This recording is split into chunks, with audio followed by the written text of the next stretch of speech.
community, one relationship at a time, where the abilities of all people are recognized and valued. Their volunteers build accessible environments, serve as counselors at camps for the disabled, and so much more, raising money with fundraising events like bike-a-thons, scaffold sits, and pageants, and spreading awareness and inclusion in every step of the way. So HQ is thanking them with a donation and spreading the word about the Ability Experience. Check them out, everything they're doing at abilityexperience.org. And check out all the ways that you can help. Yeah. Just a reminder, tomorrow is Wednesday, and that means Anna Roisman's going to be in the hizzy for shizzy with the quizzy and the words. Yes, it's a fast-paced word game where we see who amazes at filling in phrases. It's tomorrow at the usual time. So, you ready to light these torches, storm the castle, and see what kind of monsters inside? It's time for our diabolical dozen to thin the herd and leave only the champion standing. Just stepping up to compete shows courage. That's for sure. But to triumph, you'll need a fully functioning brain firing on all cylinders as the seconds tick away. I'd wish you the best of luck, but it's really a game of skill, isn't it? And now, there's nothing to it but to HQ it with question number 1. What is the field of play in American football called? The diamond, the gridiron, or the octagon? What's it gonna be? All right, you don't need to be a sports database to at least know where the games are played. If it was European football, you'd be on a pitch, but the American kind uses a gridiron. 35,688 players got it right, the gridiron. It would look funny on a diamond, but it might be worth one try. You know? That'd be cool. The football diamond. All right, Q2. What you gonna do? The s'mores flavor of Pop-Tarts has what kind of crust? Cornmeal, graham cracker, or pretzel? S'more. All right, summer's coming up, so you better review the ingredients for classic s'mores. You toast the marshmallow and slap it down with a square of chocolate onto the crispy graham cracker base. Yeah. It takes like 3 camping trips to master that. 35,710 players got it right. Graham cracker, baby.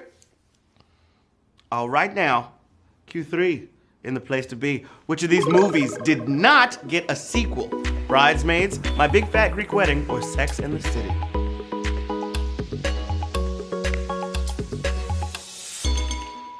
For a long time, I thought it was in the city. Like they were just having sex. I mean, sex in the city. That's nasty. There's pigeons everywhere, rats, pizza crust. Okay, it's not just special effects epics that get sequels, even if it seems like it. Romantic comedies can snag one with enough success, although the Bridesmaids sequel was jilted in development. And Sex and the City 2 is best forgotten. Bridesmaids. 32,165 players got that one right. They were working on it, but then they were like, meh, meh. Q4. It was a funny movie. I love Bridesmaids. Hilarious. Q4, knocking on your door. Which of these apps rejected an offer on Shark Tank before becoming a success? Bumble, Coffee Meets Bagel, or Hinge?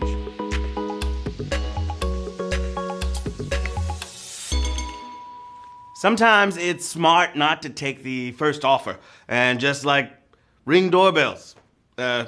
Coffee Meets Bagel shot past the tank to its own level of glory. Yeah. I hope you got answer to meet question, because then you got it right. 23,724 players. Nailed it! Coffee Meets Bagel. Yeah. Q5. All the way live. What TV character's name has become slang for a sign that a show is past its prime? Aunt Esther, Cousin Oliver, or Uncle Charlie?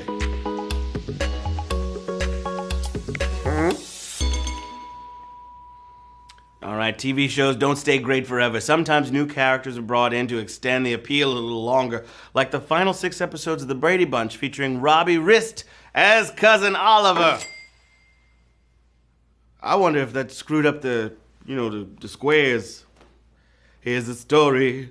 Yeah, because then that's a whole extra person. They had to add an extra square. How'd that work?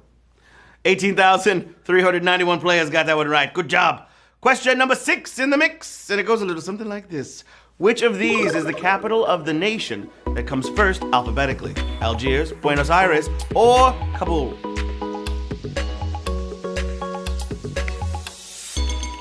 Algiers, Buenos Aires, or Kabul?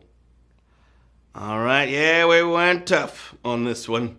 All these are capitals of countries starting with A, but line up the whole UN roster and alphabetically the first, at least in English, Afghanistan. Capital, Kabul. 17,969 of y'all got that right. I thought that was going to be savage for show. But again, you proved to me that you are geniuses. Let's go, HQties. Woo! Q7. Whose mythology features a squirrel who gossips and causes chaos? Celtic, Greek, or Norse? A gossiping, chaotic squirrel. Some old world myths went really off the deep end, but they do make fun stories to read, you know? And that creepy little troublemaker, Ratakaskor, Ratatorsk. No way. Ratatosker is from Norse mythology. Yeah. Even shows up in the new God of War and Marvel's Squirrel Girl comics. 17,646 players got that right, even though I didn't know how to speak Old Norse. Q8. Know you're feeling great. That was my squirrel impression, causing some chaos. All right, question number 8. What city is named in the unabbreviated version of the Fiat car company? Florence, Istanbul, or Torino?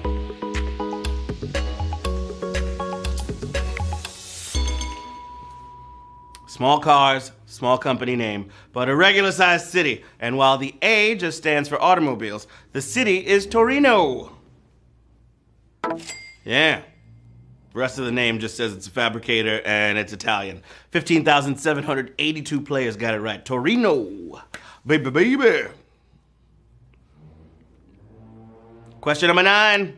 Hope you're feeling fine.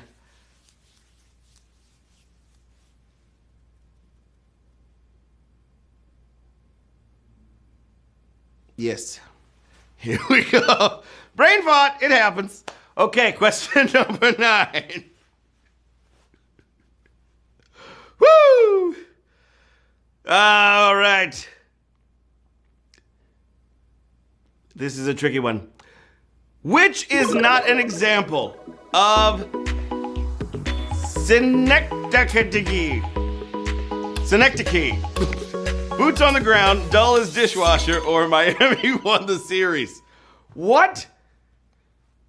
Say it, Asa? Synecdoche? Okay, Synecdoche. Yep.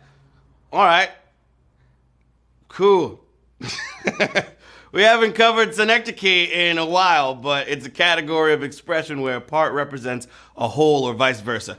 Dull as dishwasher is a boring old simile. So that's the answer.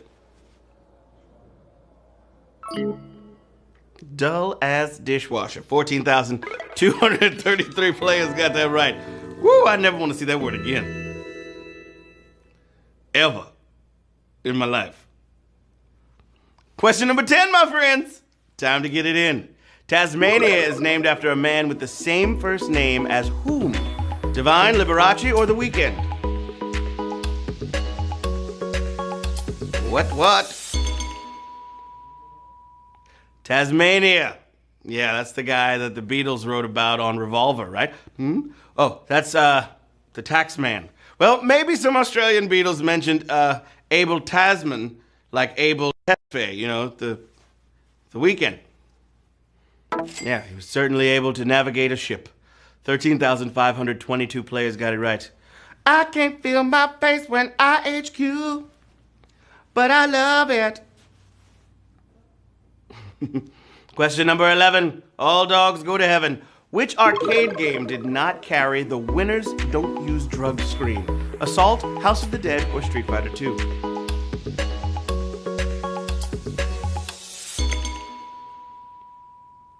we asking you to have all the games with that screen memorized? Nah. But it would help to know that as an anti-counterfeiting measure, the screen was mainly required on import games, so it wasn't on Atari's Assault. Tough, but fair. Oh my gosh! That's a savage question. Oh. 2,516 players got it right. You're moving on to the final question of the game. Q12! That was a tricky one, babies. Very tricky indeed. Last question for all the marbles and to see who's taking home their share of $5,000. Woo, Q12. Whose highest charting Billboard Hot 100 single is not titled after a place Sherlock Holmes lived? Jerry Rafferty, Cliff Richard, or Warren Zevon?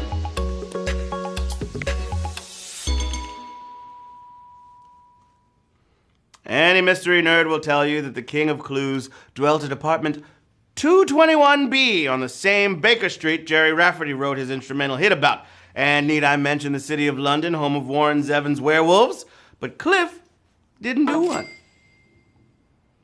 We have 4,010 winners of HQ Trivia, baby! Yeah! Let's go to work!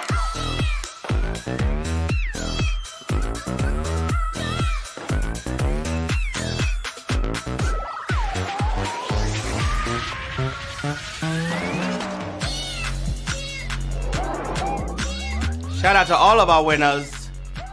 Krishna 9A2, Neoma 9, DJ Mark 98, Johnny 7780, Lala Jima, Joni 1, W Latimer, Sally 22, J65B, DJ GINSCA. Yeah. I am John. Joy LeGeek, Lizzie J, and Juan Jose.